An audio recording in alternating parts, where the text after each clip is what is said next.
Welcome to Family Law Matters, the podcast presented by the Mealy Firm. Visit www.allfamilylaw.com or call 866-687-8561 to learn more. And now, here's your host.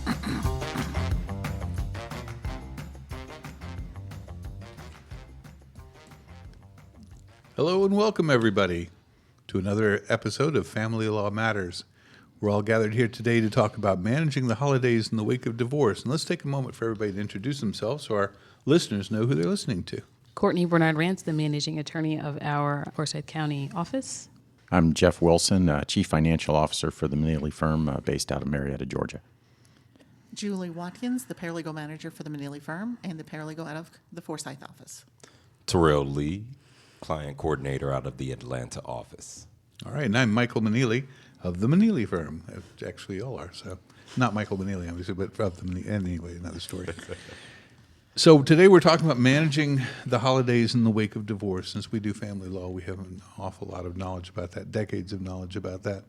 Have any of y'all recently been handling that kind of a crisis leading into the holidays? So interestingly enough, when I heard that we were talking about this topic today for the episode, I immediately thought to literally a conversation I had with a friend who just recently went through a divorce. They share a young son. He's 3 years old. She was dreading the holiday season because it was very much a part, celebrating the holidays was very much a part of her family unit with her son and her husband. And so she was dreading the emotional part of it. Since they were officially divorced as of June of this year, she was dreading the holiday season, this first holiday season post-divorce, because of the emotional component, being reminded of this is her life now. She has to share her son. She is not going to get the same amount of time that she had, prior to the divorce when her family was still the family that she knew. So one of the things that she told me in terms of how she was coping with that is she was thinking of new traditions to establish with her son so that her son would not kind of catch on to the awkwardness, to the emotional piece, because, again, he's 3 years old. He is a very intelligent 3-year-old, so he would definitely catch on to just how weird it is. So she wanted to come up with some traditions that they could start doing that will kind of make everybody comfortable with this new beginning that they have going on. So it was just, again, very interesting that this is the topic that we're talking about. And I very recently had a conversation with somebody about it. So there you go. Good deal. Terrell? Yeah. I actually had a conversation today with somebody about the holidays. I was just curious. I just asked them the question, with everything going on with the holidays, what makes you want to do things now? Why now? And they just said, because I don't want to waste any more holidays. And that's just That's it. That's it. That was it. Yeah. I'm done wasting the holidays, not being able to spend time with my family like I would want to. So the topic for today was just ironic how when the holidays come along, you truly see how people feel within their relationships. Mm-hmm. And their children. Mm-hmm. I think it's very important, especially when you have older children, to kind of explain to them what's going on, in terms that they can understand. And then here again, you're going to be changing your schedules. You're going to be splitting time. I think a lot of controversy comes up when you've got Christmas pageants. Is Dad going to go to the school? Is Mom going to go to school? So hopefully, in an ideal situation, the parents can co-parent enough to at least be there for their children at the important moments for their kids. The school play, the recital, those kind of things. If you can put your differences aside, because that is a major moment for your children. Jeff? I'm in a position where I'm trying to figure out how to behave in a certain situation. It's a couple I know. They're right now in the middle of a divorce, and I'm avoiding them.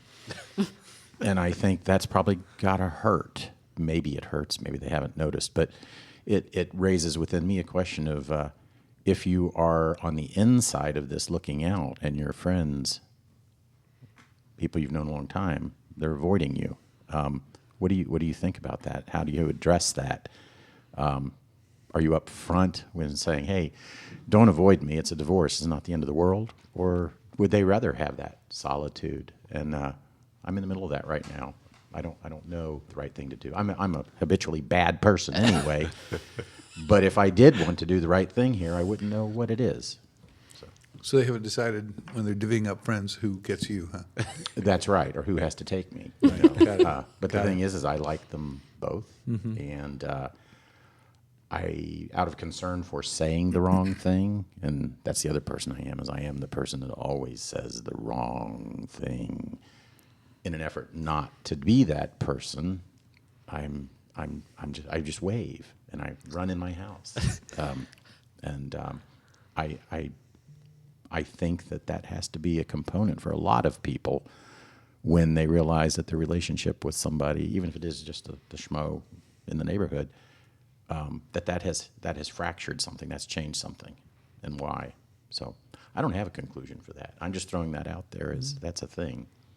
As a friend and neighbor, have you asked them? No. That would be contact, and so no. Just waves from afar. Well, the holidays probably as much as anything have us all wrapped up in our images rather than the reality, right? You were talking, Courtney, about how are they going to deal with this first time apart. And Terrell, you're the person that talked with you that said, I don't want to see another holiday, right? So it's a difference between an image. I have this image of our holidays being together.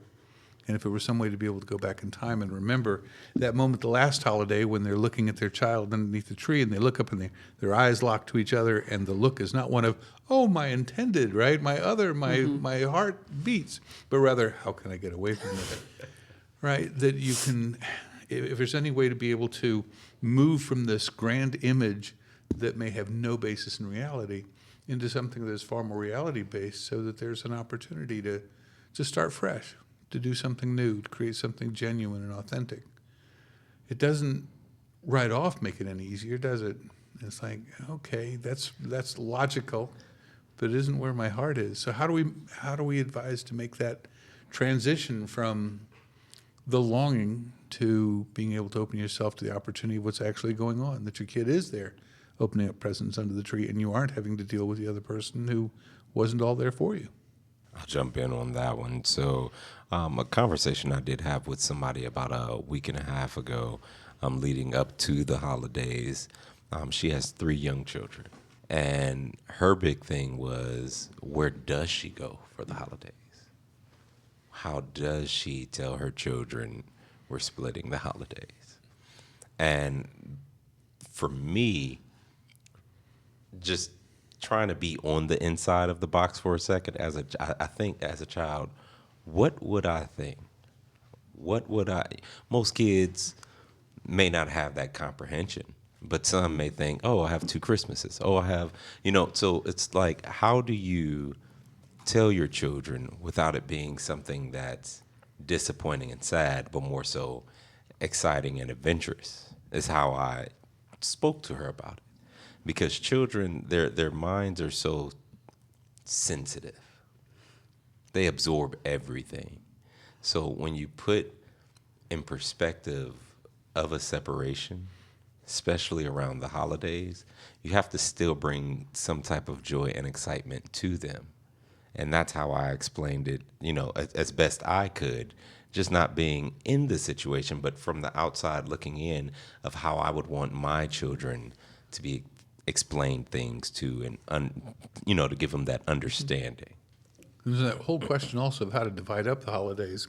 Thinking about the parenting plan, whether or not one breaks that generally was still 2 weeks from school, whether or not they break it up, and all the different ways of breaking it up. So one way is 1 week with one parent, 1 week with another parent, and how that falls with the Christmas break. Another way is to define Christmas a particular way so that it divides on Christmas Eve or Christmas Day, right? So what are you all seeing in terms of the parenting plans? So what I am seeing, it depends on the age of the child. I just recently worked on a parenting plan that contemplates child being 3 or 4 years old right now versus when child is in school and actually has like allocated school breaks. Like you can look at a school calendar and figure out, when child will be off of school. So in that scenario, what we did was we crafted a parenting plan where it was prior to a child entering school age or reaching the age of 5.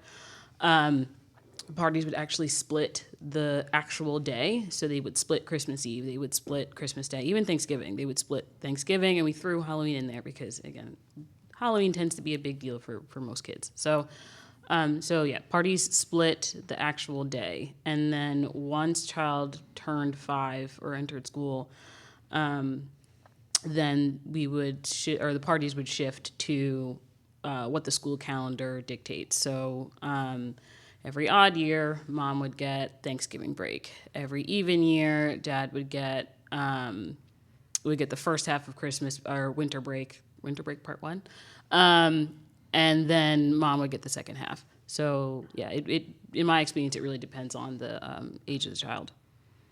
Julie, with all your experience, how do you see families managing that? I think it works better if the children are younger, like Courtney said, if you can split the days or if you can co-parent successfully and with not a lot of conflict, the day splitting works. But then sometimes you run into dad's late bringing the child back. So then your Christmas is delayed because you're waiting for your children to get back. So it tends to work better with older children, I think, with the splitting it first half, second half.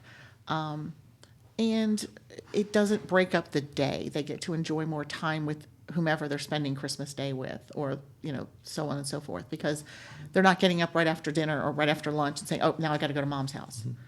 And it gives them more continuity with the family unit that they're with, if they're with extended family and things like that. And it tends to, I think it tends to be more special when you can have more time, more concentrated time with each parent. Yeah, there certainly seems to be an element of clock watching built into it, perhaps, that 2 o'clock is supposed to go to dad's. Is it? Oh, it's 11. Oh, now it's 12. Oh, now it's 1:15, And the other thing that you're talking about is if your parenting plan, if your holiday schedule is looking a little bit like a train schedule, you've probably got a recipe for things not going particularly on time. So how do you advise the clients? What do you talk to them about for if the other parent's just known to cause trouble? So if the exchange is supposed to be at 2 and you've got something going at 4, right, and you just know the other parent's going to mess with it, how do you advise them? Plan accordingly. Yeah, I would agree with what Julie said. I probably say try not to schedule any big events on that same day. The same day that you're set to exchange and you know that parent is going to be tardy or, come up with an excuse or something is going to happen where it's going to derail your later plans.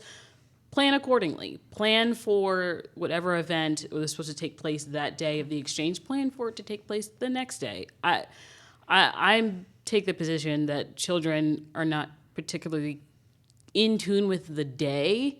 Like Thanksgiving dinner has to happen on Thanksgiving Day. You can have Thanksgiving dinner the day before Thanksgiving or the day after. It doesn't change how meaningful that time with the parent is for the child. So for any parent who's looking at just maybe a particularly difficult co-parent situation, I just plan accordingly. Now, would you, just out of curiosity, would you also say that has to do with the child's age? Because if you think about the scheduling, as a child is older, they kind of adjust their schedule or say, hey, mom, dad, I got this, or I have baseball, or I have football practice, or I have, like you said, a recital, or whatever it may be. How do you change a schedule that the child has for their daily activities in life?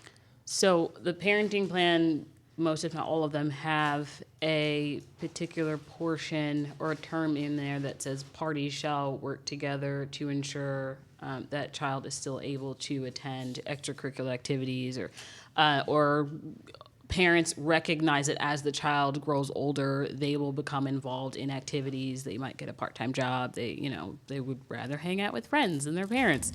And so that is just the truth. That's reality. So parents need to be aware of that, and they need to be willing to work together and actually listen to their children, and their children say, for whatever reason, I have this soccer game on Thanksgiving. We need to make sure that we work around it, or we work our plans around that game because it's really important to me.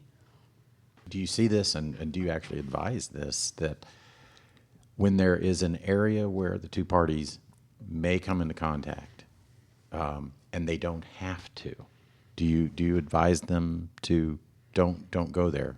Examples, perhaps the church that they both may have attended at one point. Do you say, maybe it would be best to find a different congregation just so you don't come into contact? The friends that you had in common, you may want to explore new friends because that's an area where you could both end up in the same pub at the same time, not realizing the other one's going to be there. Do these conversations go in that direction? Yes. Yeah, but that also falls in line of having that difficult spouse. That difficult spouse may want to just keep showing up to that church, or just because you're there, or they may want to be late picking up the children, or the splitting of the days. Sometimes you like we said, after you sit down eating and you get done with Christmas dinner, and then you got to go over to mom's. Maybe dad doesn't want to get up and have to move, and enjoying the time with the child. Those conversations to me seem to still have an area that needs to be worked out, I think, beyond the parenting plan, because I truly feel like the parenting plan is in place, but there still has to be understanding. And compromise. Correct. That's wonderful when it works, right? Mm-hmm. Which goes back to the idea of having some flexibility in there, perhaps not doing the event on the day itself, to give yourself some leeway. I mean, sort of like envisioning what would the ideal scenario be in this situation. Hanging out, let's take another hour. What kind of communication is there with the other parent that we're going to take another hour, we'll be an hour late? What kind of stressors does the other parent have? We got a flight to catch. Right? Don't schedule a flight on the day of exchange. That's just going to go wrong. Let me take a little bit of a sidestep for a moment. We do an awful lot of international on there. A lot of people that are traveling on the holidays. When folks are traveling, what kinds of boundaries do you recommend? What kind of boundaries should be there to ensure or make it more likely that the children are going to return after that extended visit away? That's actually a great question. And to be honest, I'm still searching for the answer, because I'm still speaking with a gentleman who is still overseas just because he is not leaving without his children. I think you and I have actually, exactly what I'm talking about, but he will not leave.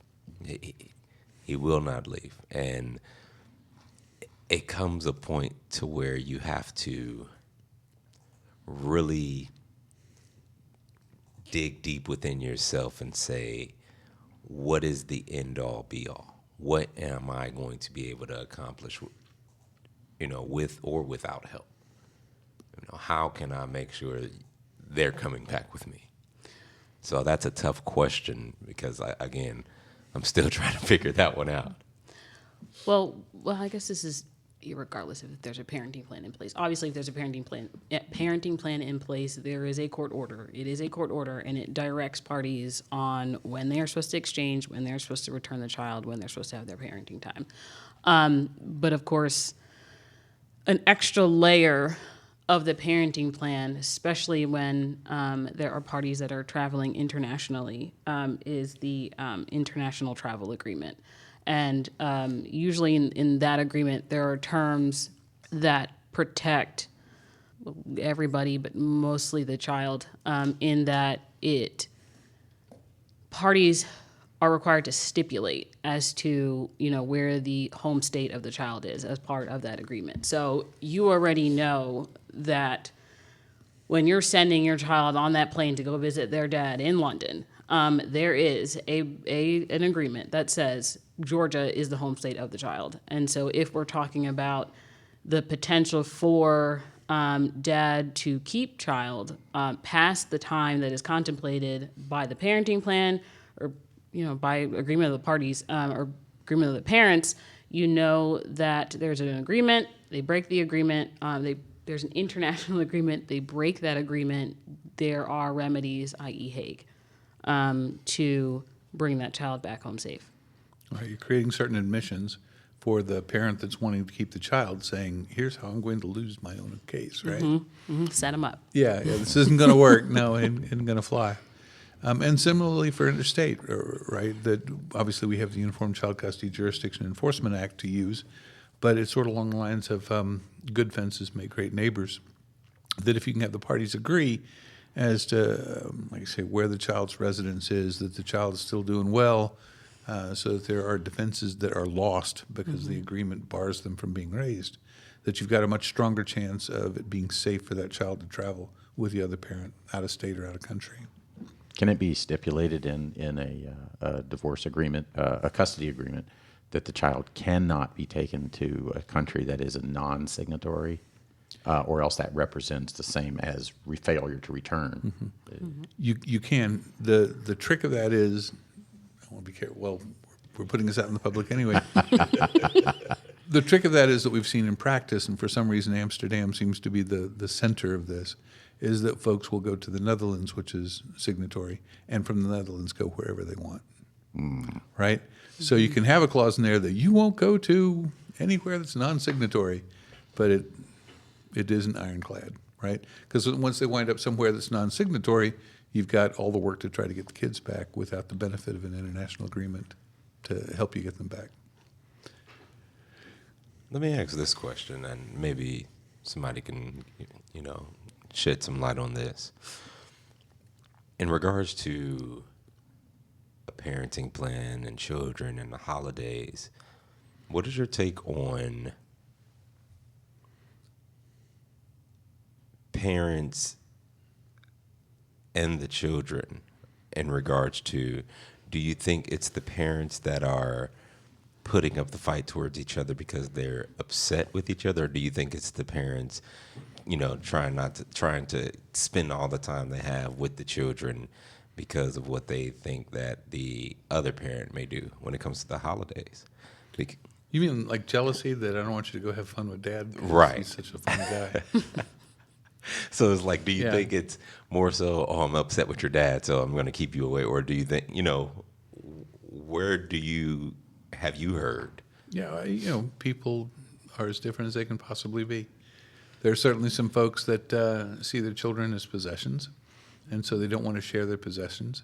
There are certainly some folks that feel that the other parent might be far more engaging and interesting, and so they're fearful of losing their child's love and affection if they go off to Disneyland with Dad. Right?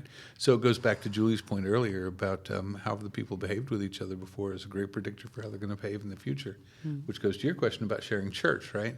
So if there hasn't been a problem, then there probably won't be a problem. It's pretty predictable. We're often accused of being clairvoyant. How can you predict the future? It's not because we can predict the future, it's just because we know the past, because you've shared it with us, right? You've shared your stories with us, and we understand what the next logical step is, given the pattern that you guys have set for each other. And that then goes back to the issue, to my mind, of having this image in your head that may or may not have any accuracy to it, probably doesn't because you're going in your separate directions, versus the reality of the present feeding into creating a new tradition, right? So if you're looking at the present and you're saying, ideally, now that I'm not in this estranged and difficult relationship that my child is perceiving, because my child is sitting right there, what would this holiday look like for me that would be wonderful? And what can I do with my child that would be wonderful, that perhaps my former spouse would never agree to participate in, or if did it with great resentment, right? So laying it out there, do you want to go to Lights of Life, for example? Do you want to go down to Callaway Gardens and see the lights there? I'm on a theme here. Do you want to go to Biltmore and see Festival of Trees. Festival of Trees in Gwinnett? Absolutely. But then you do run the risk then of you could potentially become the parent that is suddenly post-divorce. You have the deep pockets. You're purchasing the affection. You can be seen that way because you're overspending on the child. or you're over permissive, you know. So I'm just throwing that out there. There's a perception sometimes of where was this person who now wants to spend lavishly on the children, which he never or she never did that or even would allow that, you know, in the marriage. But now suddenly it's all out there available. So I think that becomes a very, very tricky situation. Well, that falls right back in line with, and you have to ask yourself these questions. Am I purchasing my child's affection? Am I doing this because this is what I want to create for my child in the long run? Or am I doing this to be better than the opposing party? Right. You know, I think that's where you have to sit down and say, this is what I'm really doing it for. And this is why I'm doing it. This child is why I'm doing it versus, oh, I'm upset at him or I'm upset at her and I just have to be better and my child's going to love me more than he or she loves, you know, their mom or dad, you know. I think it comes down to a lot of self-reflection in a sense that your life is changing, your situation is changing. So when you're looking at it as a mom, what is the new reality and how do I want to see it go? What do I see my path like? And what is the best path for me and my child or children? And make that the new reality. Make those your new traditions. These may be different things that you were doing before, but as long as it's in the same line of things that you were doing, it's not that big of a change. Mm-hmm. And you want to look at it like, this is the new normal. So we're going to make new traditions. We're going to do things a little bit differently, but we're still the same people. I'm still the mom. You're still the kids, and we're still going to have a great holiday. It's just looking a little different. Mm-hmm. Yeah. It's not right. It's not wrong. The time you spend with your dad or your mom is not different. It's not wrong. It's just new. Mm-hmm. Yeah. And if it feels authentic to the parent that's doing it.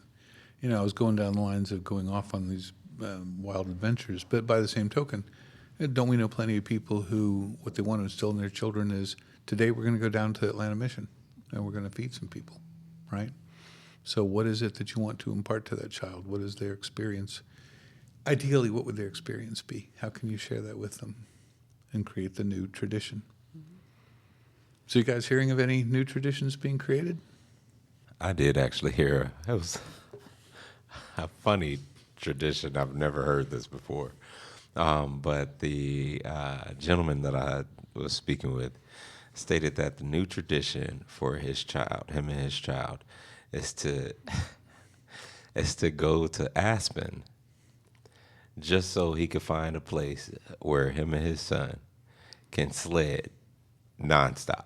And I was just like, well, and first in my head, I'm like, how is that a tradition? Like, that's not a tradition. But then you have to look at it's something they may have never done. Because in my head, I'm from Cleveland, Ohio. It snowed. We took trash can tops and right. We would just go, sledding. But, when you listen to these newer tradition or things people are starting, I had to ask, what does that look like?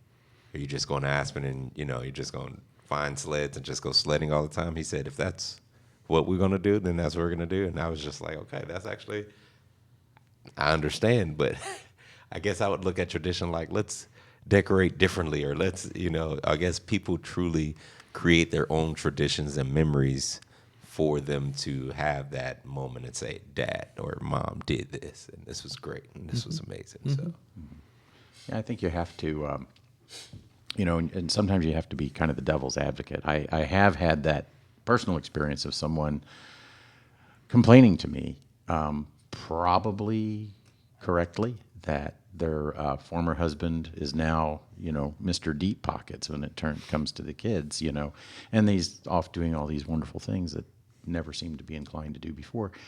And I said, well, maybe that's just because he's a jerk, but it may also be that this is a different world for him. He's trying to make up for perhaps lost time.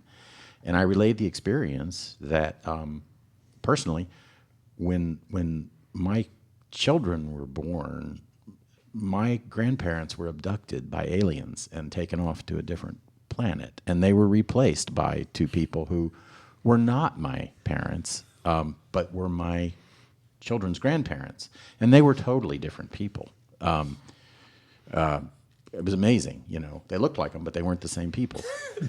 And the thing is that was authentic.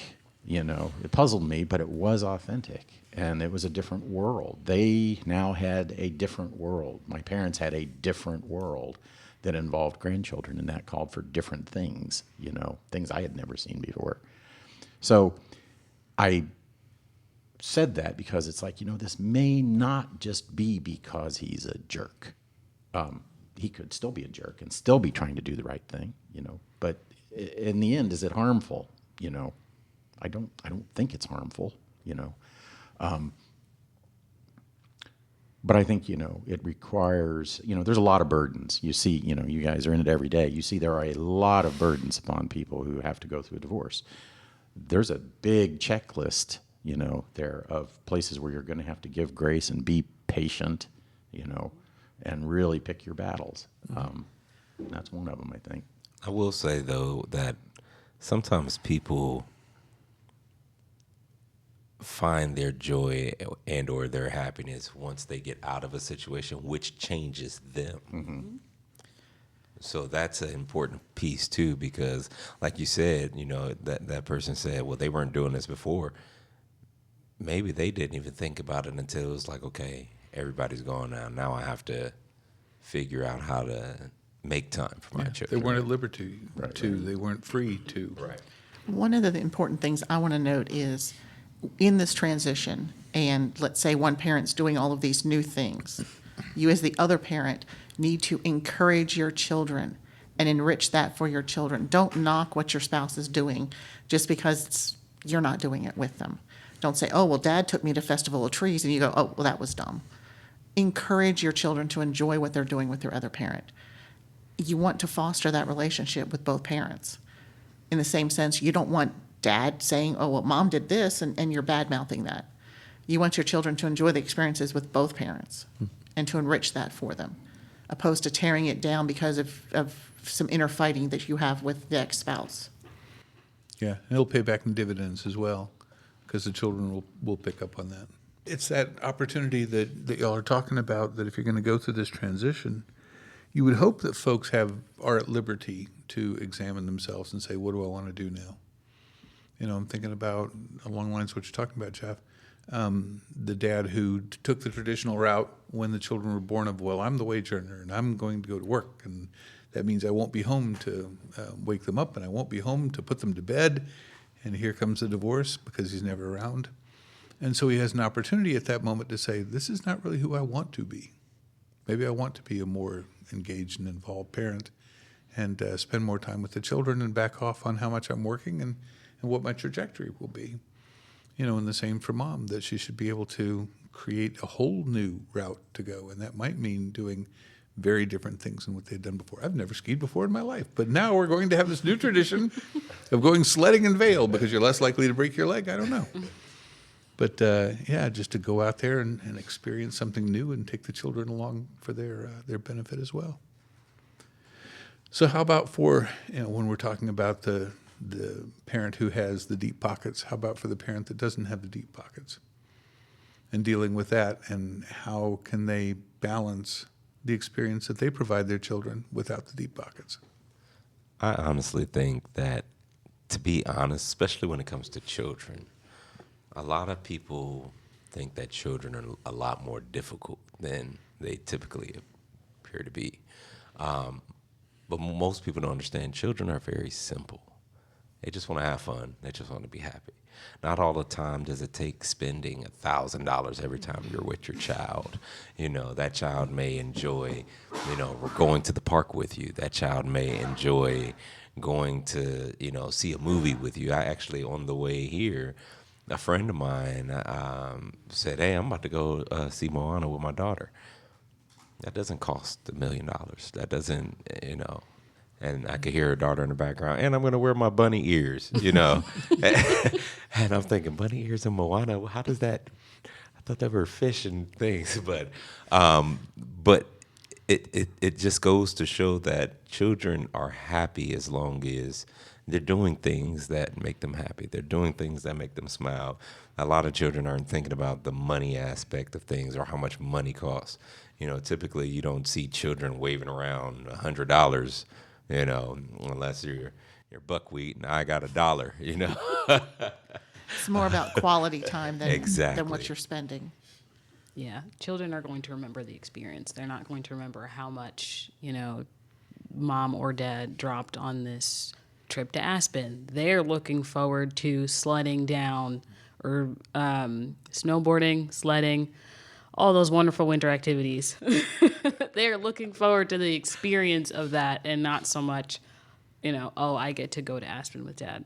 So sledding down a hill outside of Cleveland, Ohio is just as good as Aspen. that's exactly right. I will tell you this. And this is, to piggyback off the actual conversation. You put me on a trash can top and you say we're going sledding, That's it. We didn't care. When I was younger, we had to trudge through snow to Uphill walk both to ways. school. 6 miles uphill Yeah. both ways. So on the way home from school, everybody will have we hid our tops where we're going to meet after school, and we would race home down the hill because we knew exactly, and it was a blast. It was the most fun I could. If you think about the memories, like you said, it's about building those memories. Experience, yeah. When you close your eyes, and I do this with a lot of my PCs, close your eyes and think about that one memory that was just like the greatest. That is what you want to keep finding. That's what you want to keep fighting for. I want to have those long-lasting memories. For example, you have the tree. The tree is a memory. It's something that you can hold on to and smile every time you see it. It's the memories that truly, I think, for me and from my point of view, mold a child because they're going to remember so much of what they were able to do. We're all adults now. We can go back and say, oh, man, I remember when I was 10 years old, this happened, I can remember the holidays that I've spent with my family, but I couldn't tell you what I got for Christmas those years. Right. I couldn't tell you, what was under the tree, but I can tell you, about making cookies with my grandma. That's what I remember. Hearing Grandpa laugh, the sound of the television on in the background. Yeah. And I think that's, why do people divorce? Largely it is to create freedom. It's to create opportunity, and I think that you have to impress upon people, do something with that. You have fought very hard and you've expended a lot of resources to gain that freedom and that mobility, and you should do something with it. Not worry so much about what your counterpart is doing. Let's hope or how much they're spending. let's hope that they're doing well with it. But to do, it's that thing about never let what you cannot do interfere with what you can do. And I think that's what people have to focus on in the wake of these things, and expanding those relationships with their children.